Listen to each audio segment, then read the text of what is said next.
Under development is a gaming business tycoon game for people who are too cheap for game dev tycoon.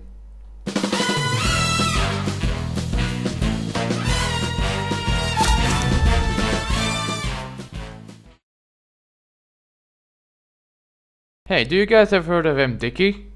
No? Well, it's a game developer who made such titles like The New Testament, a game about you trying to be like Jesus, and it includes inspirational quotes from Star Wars and Jay-Z. Yeah, I don't get it either.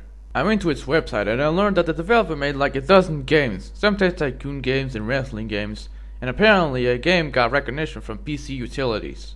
When I was looking at his games, I came across Under Development, which is a gaming business tycoon game. I was like, this could be interesting, and I downloaded it. When I was doing the usual shit I do on Install Wizards, I came across a message saying that I have to install Search Conduit. You know how some installing wizards for free software tell you to install a toolbar that comes with the wizards, or make this site as your main page for your browser?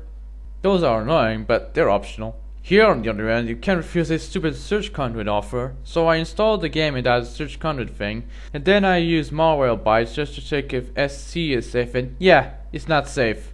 I removed the damn thing, restarted the computer, and bam, coast is clear. I think.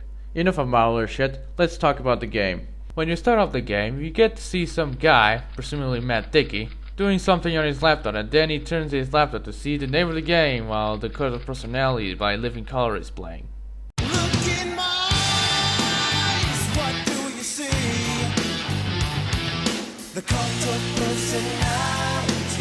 Well, at least that song is from a game. This is the main menu.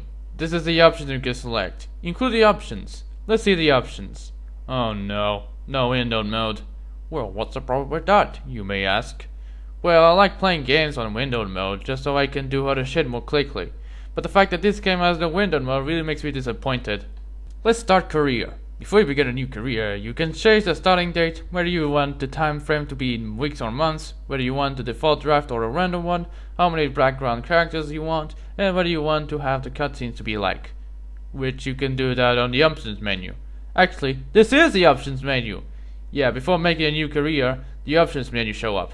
Couldn't Mr. Dickie just made a starting career menu where there's only the first 5 options from the options menu? After that, you get to make your own data-looking character. When was this made? 2011! The graphics look like it's from a PC game from the late 90s. Sure, it was made by one guy, but Cave Story, even if it's pixelated, looks better than this game, and it's also made by one guy. Anyway, while I was making my own character, I noticed that you can make your character from 5 feet up to 7 feet tall. The world's tallest game developer, everybody! Also, you can make your character be 12 years old and have facial hair. I'm sure this game will be awarded by the Guinness records by being the tallest and youngest game developer in the world.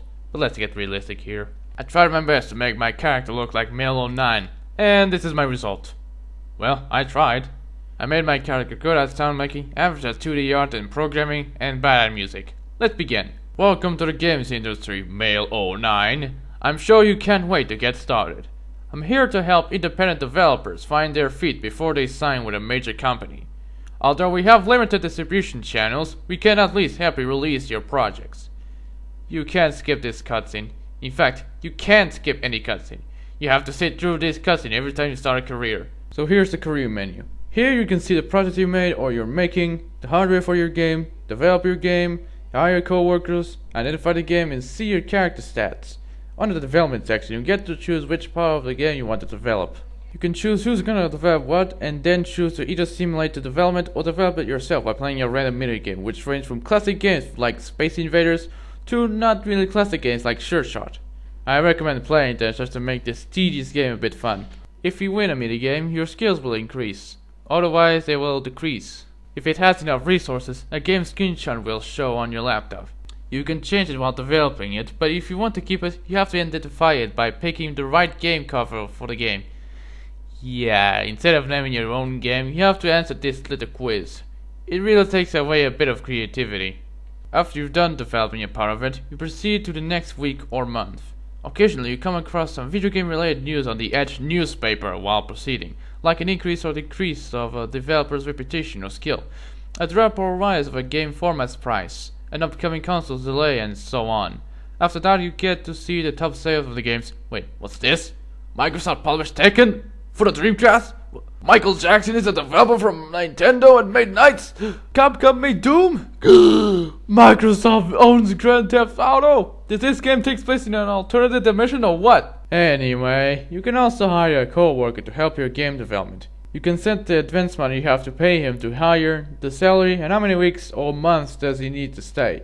He will accept it if you pay him much money. Sometimes you come across a guy from another company telling you that he wants to sell his part of the development to you. This is helpful, if you have enough money of course. If you're short on money, just release the game and get a mere review of it telling it was rushed.